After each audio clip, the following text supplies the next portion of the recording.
আজকে আমি কথা বলবো তিশা, আহাত এবং আখিকে নিয়ে, এই পরিবারটাকে নিয়ে, এই 203কে নিয়ে। এরা যে যা শুরু করছে সোশ্যাল মিডিয়াতে, মানে একটু বড় বাচ্চারা আসলে তাদের নিয়ে মানে সোশ্যাল মিডিয়াতে ঢোকাটা খুব ক্রিটিক্যাল। ওদের তো মান সম্মান নাই, ওদের তো মান সম্মান নাই। আমাদেরও পারিবারিক যে একটা মান সম্মান আছে, সেগুলো ওদের সামনে আর ফোন চালানো যাচ্ছে না একসাথে মা ছেলে, আর এগুলো দেখাও যাচ্ছে না। তোরা একটু চুপ যা ভাই।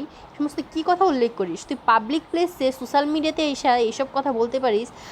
এই মেয়ের সামনাসামনি না কী কী সব কথা বলে তুই হ্যারাসমেন্ট করছিস, কী কী কথা বলে না, হ্যাঁ তুই হার্ট করছিস। তোর এই কথা শুনেই বোঝা যায়, বুঝছস?